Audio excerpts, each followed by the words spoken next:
Thank you. Okay, so I want to be very clear on one thing here first before I start. There are far too many slides for me to get through. The real point of this talk is to convince you that you can do better on your pricing on your own with a little bit of Googling and a lot of thinking. So this talk is not about my company. It's not about what we do. It's about how you can do your pricing better. Typically speaking, our customers, when they come to us, Scientific Revenue does machine learning on large-scale games to improve targeting of pricing, but our customers often have suboptimal pricing to start with. And so this is an educational talk. I'm not going to get through all the slides. I deliberately wrote them too long because you should download them, read them, take notes, etc. And if you sit here and you go, oh, this is all obvious, then you're in the 1%. So what makes a price a good price? So because I wrote too many slides, I then introduced an introduction. So this is a screenshot from us in production. You'll notice that the ARPDAU of the purple line, which is redesigned pricing, not machine learning, just changing price points on payment walls and offers, is 24% more. It's also got a significantly lower conversion rate, 12% less conversion. That is the teaser. By redesigning your prices, you can make 20% more, period. Every single game out there that I know of. And of course, there are games that are doing amazing jobs and so on, but generally speaking, this is the basic point. And the other basic point is, in order to do this, you need to measure everything. Most of the time when we go into customers and we say, okay, so what is your second purchase rate? Nobody knows. Very few people actually measure whether they have repeat conversions and how long the repeat conversions take and so on and so forth. So you can get 25% more, but you have to measure everything. And you have to go outside the gaming literature. I'll actually go through each of these papers really super quickly and summarize them. But the point is, if you went and you followed these URLs and you downloaded these PDFs, they average about 10 pages each, and they have about 4 pages of academic bragging that you'll not understand because people are trying to get tenure track positions and so on. But there's always something interesting in there. And they have really good indexes because they're citing all the relevant literature. And so you wind up sort of going through a bunch of mazes of cross-reference papers, and you wind up understanding how to do pricing. And none of these papers were written for games. These were all written for retail. So you have to go outside, you have to measure everything, and you have to go outside the gaming literature. And there's a bunch of books that are popularizations that are really good too. The one on the left by Schindler is an undergraduate textbook, and it's a really nice summary of the literature circa 2000. Predictably Irrational is famous. Paradox of Choice basically says that when you force people to think, they get angry at you. And the number sense is, no, really, that's what it says, Mike. If you put one of those payment walls that has 15 choices, people say, screw it, I'm going to play Angry Birds. And the number sense is a really interesting book about how people actually think about numbers. So, download the slides, read the references. So, how do we start this? Well, fundamentally, you start with classical economics. So classical economics says that people have a utility function. It's a mapping into the real numbers. And you say, okay, the value of 3 Big Macs is more than the value of 2 Big Macs, but it's not 3 times the value of 1 Big Mac because you get full. So the idea of a utility function that measures whether people want something, and then the idea of decreasing utility because you get full. If you buy 2 bags of cookies, it's not worth twice the value of 1 bag of cookies. So that means you need to do volume discounts. Because if you want people to buy the 10,000 gold coin bag, you have to give them a discount because of decreasing marginal utility. Everyone knew that, right? Okay, Oscar did, Mike did. Really, when you look at the payment wall and it says 50% more on slot 5, there's actually a reason. Now the problem is, of course, so the benefit of volume discount, you get people to buy a big bag of coins. You have the money, it's in your pocket. If the user has a heart attack, you still have the money. Problem is, if you sell a big bag of coins, you can sell the entire game, and that's in fact what most people do. They have that $49 price point, and they sell so much for that $49 price point that they never get another conversion. And per the earlier talk where Reggie said, hey, you got 49 bucks. You can get more. So it's easy to give away the game, and there's not a lot of literature on it. And this is the same thing. So why did I say go to the pricing literature, the marketing literature, the B-school literature, et cetera? It's because the gaming literature is often wrong. It's sometimes right.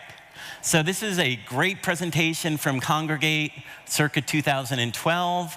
And they learned 4 things from running hundreds of games on the desktop.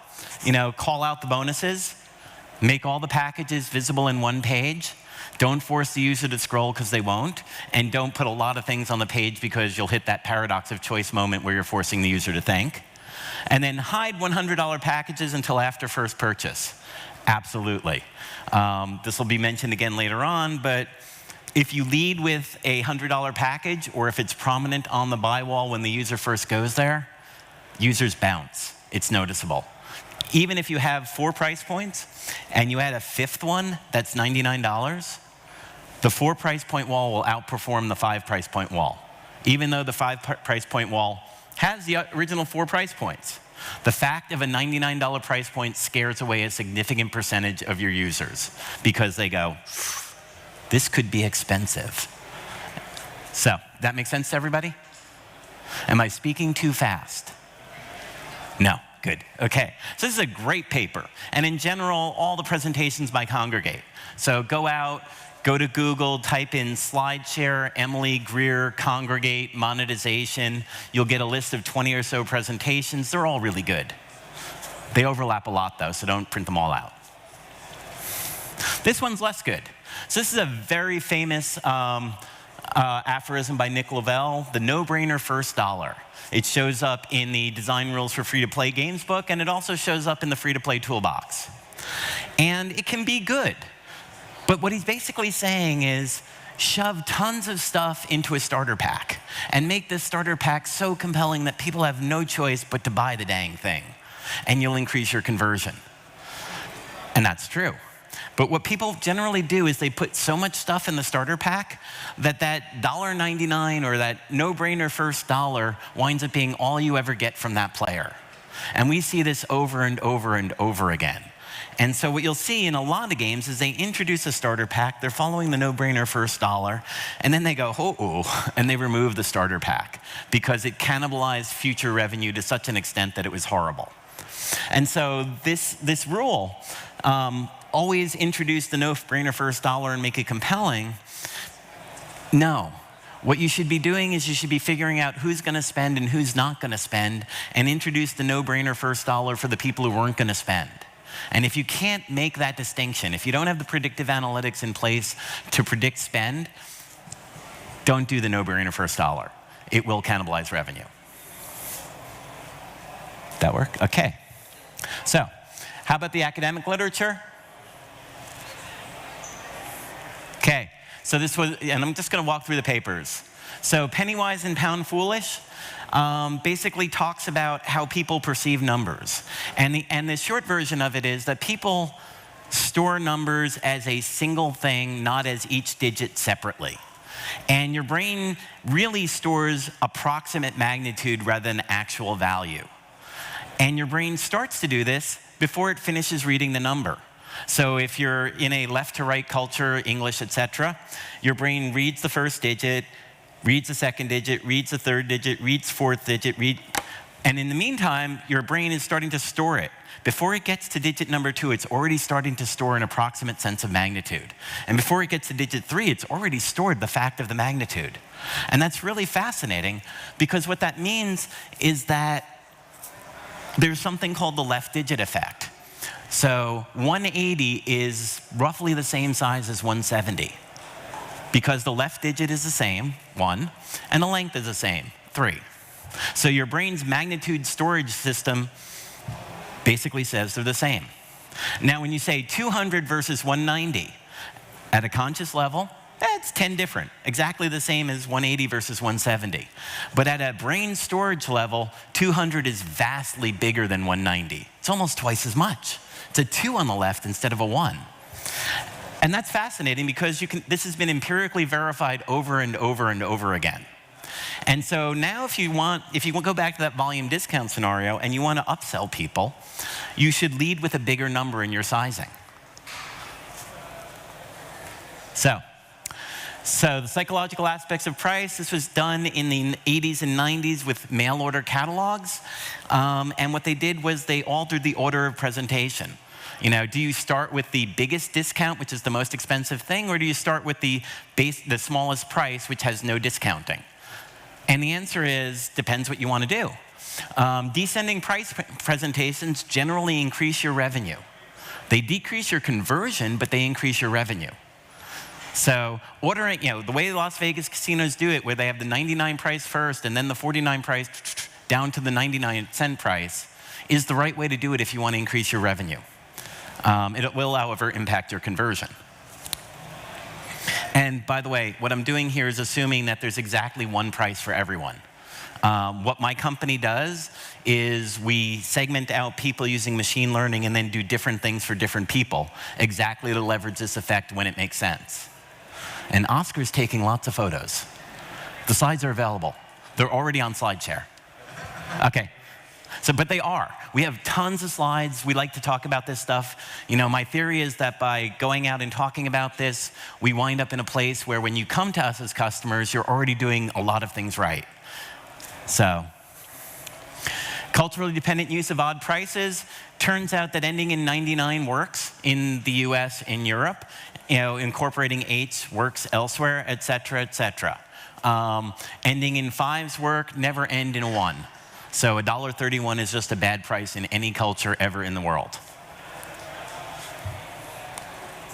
Okay, so there's some theory around it. $4.99 is encoded in your brain as $5 and then a little bit of a bonus. $5.01 is encoded as $5 and then you had to pay more. And if you know anything about loss aversion, the you had to pay more is really bad. And then perhaps the most important thing in here, or one of the more important things rather, never, ever, ever offer a discount. What happens is people read a discount and say, aha, that must be the true price. So if you have a bag of 100 gold coins and you're trying to sell it for $2.99 and in your starter pack you make it 99 cents, you will then spend the rest of the game's lifetime fighting against that discount framing. What you should do is you should offer a bonus. So keep the price, the real money price the same, and explicitly articulate you got more and here's your bonus. Doing it in a discount methodology will, in fact, reframe your pricing, and yet it's done constantly. The academic literature is super clear on this. Okay, so Whirlwind Tour. If you download those papers, you read them, you'll basically come to those summaries, but you'll have a really good index in the back to follow up on. So far, so good? Okay, we're down to 5 minutes left. I'm gonna skip over this. You can download it, and I'm gonna talk a little bit about how people really look at prices, and then we'll open it up to questions. So, when a person looks at a payment wall, or a coin store, or an offer tab, or whatever you're naming for it is, they look at the amount they will be spending, they look at the overall package they will be getting, and they think about whether it's a good deal and whether it'll meet their needs. They don't actually compute exchange rates or unit prices. They're aware of unit prices at a subconscious level, but that's about it. The lowest thing you can see immediately has a gatekeeper role. If the cheapest price is $49.99 on the payment wall, doesn't matter how good a deal it is, you won't get any customers. On the other hand, if the cheapest price is 99 cents, people will look more. It's important. They won't necessarily buy the 99-cent thing, but they'll look more. So if your prices are too high, people just bounce off. People upsell themselves by comparing pairwise after that. So they see that 99-cent price point, they go, okay, that's good. And then they look to the thing next to it, and they say, is that a better deal? And if it is a better deal, and it's obviously a better deal, like at the subconscious level, because as soon as people start to think, They go play Angry Birds. You know, it's measurable. And in fact, one of the things you should measure, going back to that first slide, is how much time people spend when they look at a payment wall before they buy. So did they spend a quarter of a second and then click a buy button, or did they spend 3 seconds? Because if you get past the second or 2 second level, you're starting to force people to think, and that's like the first derivative of abandonment. So they look to nearby things, and if the nearby things are obviously better deals, they might upsell themselves. They might not. If they can't figure out whether the neighboring thing is a better deal without thinking, they won't upsell themselves. The pairwise comparison between adjacent things on a coin store is super important, and it has to be done at a subconscious level, and that's why I mentioned the left digit effect earlier. So, introducing friction forces conscious thinking. So weird prices, $1.31 immediately goes to the foreground in the conscious brain and says, why is it $1.31? That's weird. Making things really close. And most importantly, layouts that don't even facilitate pairwise comparison. If you've got a layout that's kind of like in this Z form, 99 cents, $1.99, $9.99, $19.99, people's eyes don't track that. You need linear formats, and you need everything in the same position each time.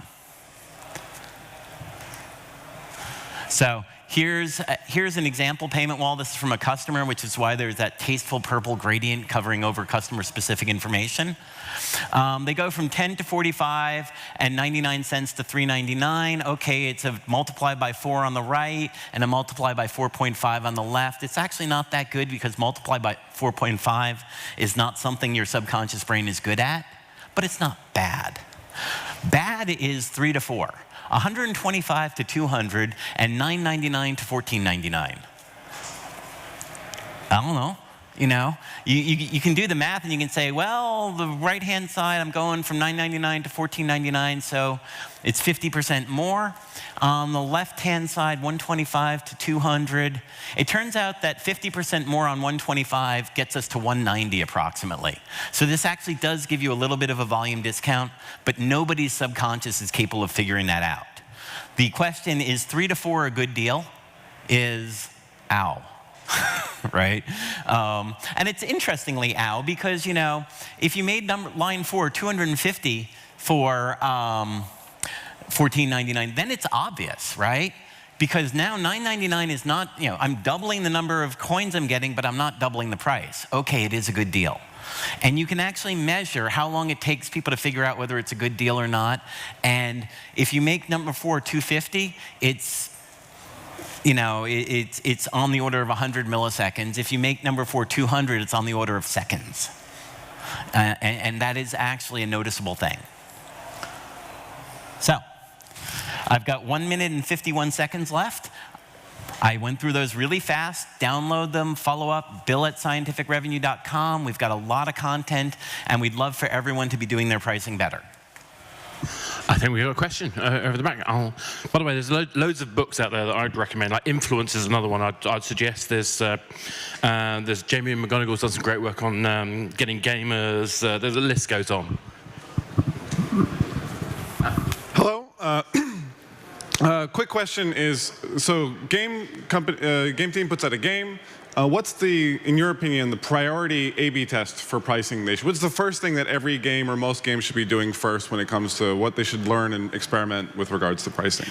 So the first thing you should examine, there's a lot of different things, but the first thing that people do somewhat, so step 1, make sure that pairwise comparisons make sense. Make sure you're leveraging the left digit effect and so on and so forth. Step 2, look at your conversion rate by geo. What you'll see almost all the time is that, when you first put your prices out there, whoever's designing those prices has designed them for people like themselves, right? And usually that's a software developer who likes video games. And so that's a fairly affluent person who's predisposed to think the content is valuable. And so those prices are often a little too high as one-size-fits-all pricing. And the way you'll really see that is if you look across Europe, right, where you have the euro. If you have euro-based pricing and you look at, say, Finland, which has the highest GDP in Europe, versus, say, Spain, which has a reasonably low GDP for Europe, and you look at your conversion rates, There'll be some cultural factors there. Different styles of games are popular in different places, but there'll also be a really strong indication of economic effects. And that'll tell you whether you've overpriced. And that will be one of the first things I would look at. Hey, Bill. Hey. Great. I'd like to know how you defend some of the academic literature that actually expects our customers to behave rationally at the margin. We've taken a look at app spend in the Amazon App Store. Customers don't behave rationally at the margin. So is most of the work you're doing based on behavioral economics? I would say this. So none of the papers I cited actually have any notion of rational actors. They are empirical studies of behavior in the wild, what happens when, so for example, one of them did a test with the Land's End catalogs and altering the order of prices. One of them tested, whether $49.99 worked better or worse than $47. And the answer is it did for a particular coat. The cheaper price was not better because ending in 99 is known to have a psychological impact in the United States and in the West. So we're not going after classical economics first. So yes, it's mostly behavioral and empirical. A lot of the behavioral economics is questionable as well, though. So, if you look at the revolution over the past 30 years in terms of people are not rational, rational choice theory is not entirely well-founded, etc., unfortunately, a lot of the studies of things that people, so like the Williams-Sonoma bread machine story, where the way you increase the price of your high-end bread machine is introducing an even higher-end bread machine so that doesn't look so extravagant, that has failed to replicate. Right? So there are some anecdotes saying sometimes it works, sometimes it doesn't. And there's a lot of things like that in the behavioral economics literature that you need to actually test. So we've got one more question I want to check Sure. in quickly, and then we'll get to call time. Hi. On your last slide there, is there a reason that you wouldn't just do the calculation for the gamer and say this is the discount you get at each level?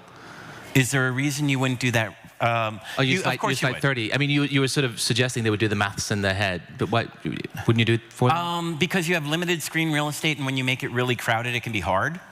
But you can do that, especially if you work hard at your presentation. And then there's a really interesting thing, which is, once again, you need to think about the left digit effect. So what people do when they do that is about 3/4 of the time they'll say, this is 27% more, and so 20% more, 25% more, 30% more, right? And 20 to 25%, don't do that. What you really want to do is you want to say, you want to put the number of coins, not the percentage, because percentages are inherently closer together. And then you want to make sure that the number of coins more leverages the left digit effect fully. So if you can go from 100 coins more to 500 coins more to 1,000 coins more, that is way more powerful than 18% more, 21% more, 24% more. So units matter a lot in that context, but it can be effective. And I think that's a great place to end it. I think basically what we're saying is that human beings are emotional. We need to respond to that. There's obviously much more complicated discussion. We could have that. I'm hoping to do some of that in the book I'm writing, The Psychology of Game Design, with my friend Bernie Good, who's also a psychologist. Hopefully we'll see that come up soon. Okay, Bill, thank you very much. Cool. Thank you very much.